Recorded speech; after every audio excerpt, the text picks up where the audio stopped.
সম্মানিত সকল উপস্থিতিবৃন্দ, সারা বিশ্বে একটি কথা বিশেষভাবে প্রচলিত, সেটি হচ্ছে justice delayed is justice denied.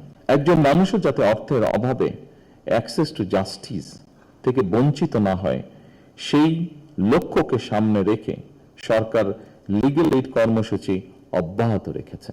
দীর্ঘ ১.৫ দশকেরও ফ্যাসিবাদী শাসনের অবসানের পর বাংলাদেশের জনগণ পুনরায় গণতন্ত্রের পথে হাঁটতে শুরু করেছে। এই গণতান্ত্রিক যাত্রা সুসংহত করতে রাষ্ট্রে ন্যায়ের শাসন প্রতিষ্ঠার বিকল্প নেই, আর এই ন্যায় বিচার সবার জন্যই প্রযোজ্য। একজন মানুষও যাতে অর্থের অভাবে অ্যাক্সেস টু জাস্টিস থেকে বঞ্চিত না হয়, সেই লক্ষ্যকে সামনে রেখে সরকার লিগ্যাল এইড কর্মসূচি অব্যাহত রেখেছে।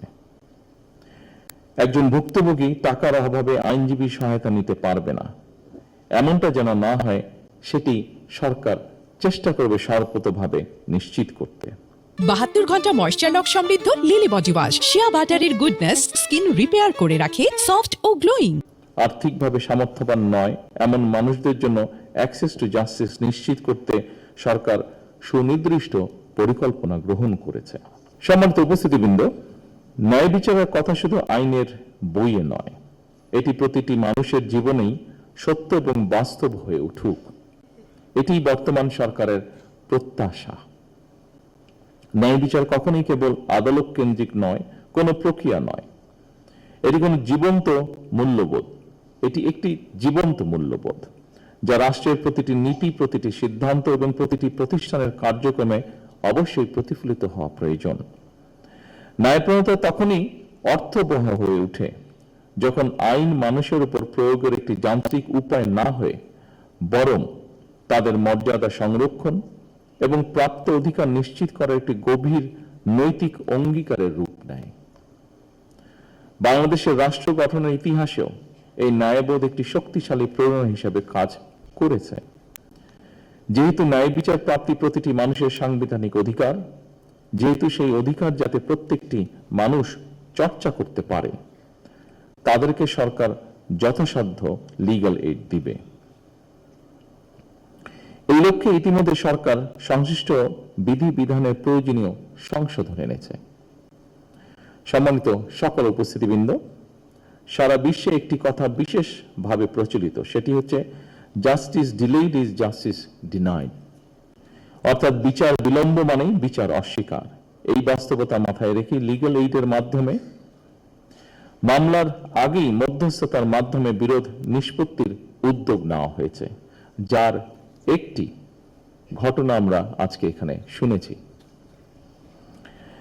এই ব্যবস্থার মাধ্যমে ইতিমধ্যেই দেশের বিভিন্ন জেলায় কয়েক হাজার বা তারও বেশি হবে, হাজারেরও বেশি হবে, বিরোধ বিবাদ স্বল্প সময় এবং খুব কম খরচে আদালতের বাইরেই নিষ্পত্তি করা সম্ভব হয়েছে।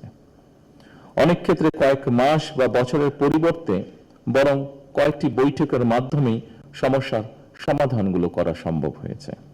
এতে আদালতের উপর চাপ কমেছে, সরকারের খরচও হ্রাস পেয়েছে। অনেক সময় মানুষ সমস্যায় পড়লে প্রাথমিকভাবে সঠিক পরামর্শ না পাওয়ার কারণে একদিকে সাধারণ বিরোধ বড় হয় এবং পরবর্তীতে তা জটিল রূপ ধারণ করে। ফলে অনেক সময় মানুষ বিচার বিমুখ হয়ে যায় কিংবা ন্যায় বিচার থেকে বঞ্চিত হয়। সুতরাং মানুষ যেন সহজে প্রাথমিক আইনি পরামর্শ গ্রহণ করতে পারে, এক্ষেত্রে সরকারের লিগ্যাল এইড হেল্পলাইন আরো কার্যকর ভূমিকা রাখবে বলে ব্যক্তিগতভাবে একজন নাগরিক হিসেবে আমি সেটি আশা করি।